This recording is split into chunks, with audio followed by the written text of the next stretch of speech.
Hi guys, welcome to my channel. My name is Hectoria Wells, and this channel is for you if you are interested in paying off debt, paying off credit cards and student loan debt, building wealth, tackling money issues as a family, teaching your kids how to budget and how to be financially responsible, then you are definitely in the right place. Welcome, and today's video I am going to be talking about some of the lies, or I don't want to say lies, that sounds so harsh, some of the bad money advices I've come across.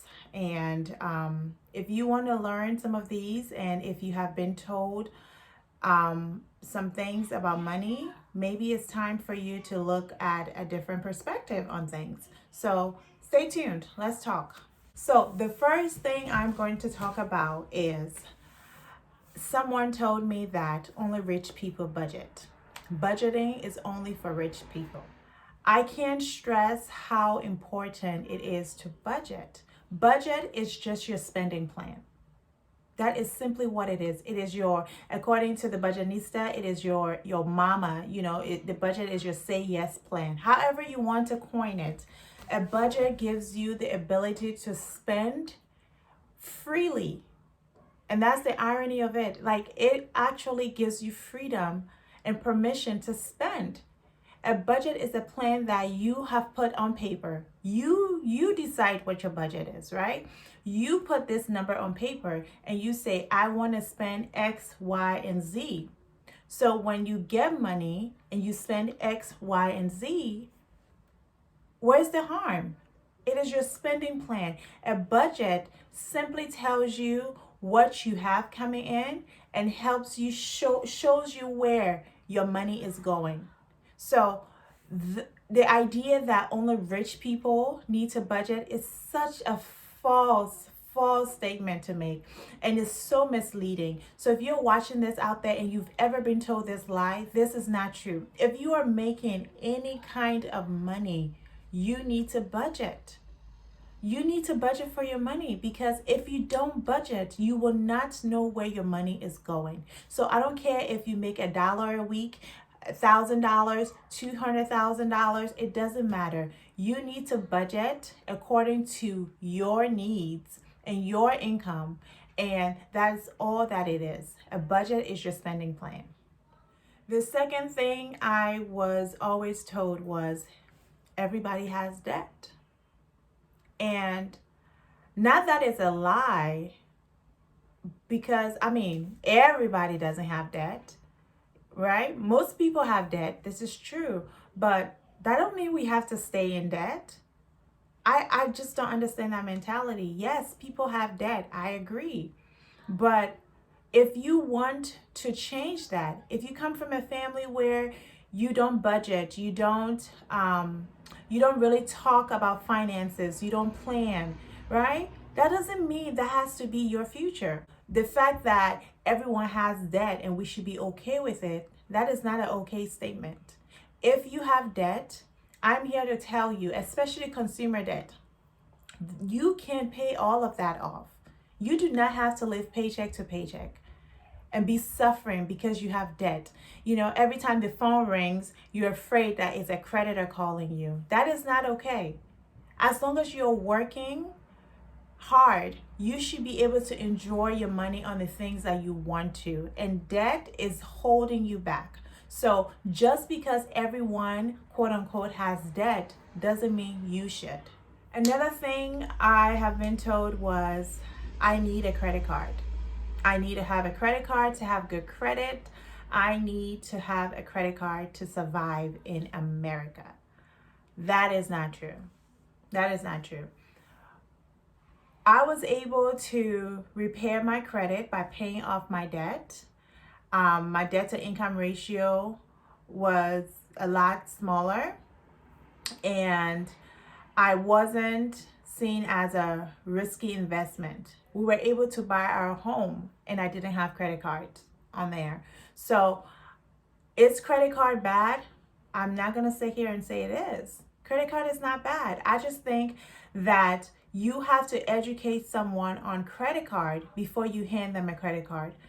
Okay? It's not for everyone. Credit card is not for everyone. Okay? I, even after we bought our home and my credit was good, I had a credit card. Someone told me about the benefits, about the miles and everything. And I said, you know what, let me give it a try. Honestly, it's not for me. It's not for me. So I closed my credit card. I still have good credit. I still go by my business and I don't own a credit card, and I'm okay with that. So the idea that everyone needs a credit card, that's not true. If you can handle a credit card, if you have educated yourself enough to know how to responsibly handle a credit card, good for you. But some people out there are not responsible, and that's why they have so many different credit cards. They have multiple high balances that they carry over to the next month. So credit cards are not for everyone. So do you need to have one to have good credit? No, you do not. So the last thing I want to talk about is the idea that you're young and you don't need to save for retirement. I really wish someone would have sat my butt down in my late teens and early 20s and said, this is what you need for retirement, and explain why it is important. I think that's the part I was missing. I always knew we had to save for retirement, but it wasn't something that was seen as a priority. You know, the older people and people who have experience, I really feel like they need to be educating the younger people so that we can change things, we can change the outcome of things. I am someone, if you explain something to me and I get it, that's it. That's all it takes.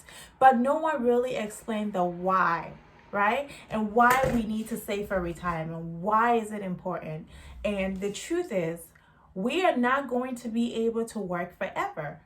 There are other things we would like to do. I personally would love to travel. I want to travel.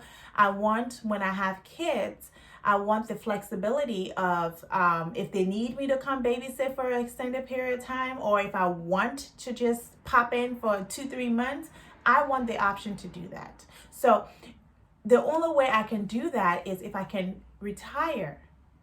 And the only way to have enough money retired in your retirement account is to save, to start as early as possible and do it consistently. So I am saying this, if you are the parent of a younger child, who hasn't even entered the job market yet, please stress the importance of investing in yourself, of investing in your 401k, in your Roths, in I don't know if it's real estate that you're interested in. Just stress the importance of starting early, because compound interest, and it's on your side.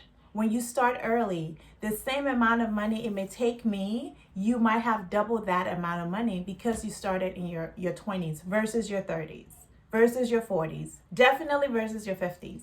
So if you are in a position where you see younger people, don't be afraid to just pull them aside and just, drop some pearls of wisdom on people, because, you may think they're not listening, and maybe at that time they are not, but it's always going to stay in their mind.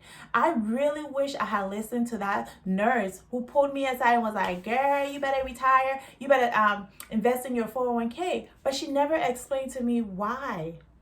She was like, for retirement. I'm like, but I'm young.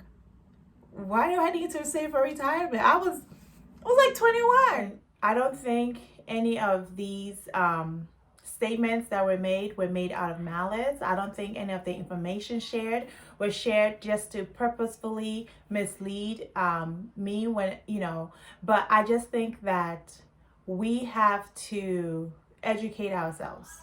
And if you know something, you have a responsibility to educate the younger generation too. If you have some comments that has stuck with you, or as you started this journey towards financial independence, that people have said to you that you have, come to find out is not necessarily true, please let us know, because I truly believe in the sense of community. I believe if I learn something, I have a responsibility to share with, especially my younger generation, to be able to say, you know, I wouldn't do this because, you know, explain the why behind it.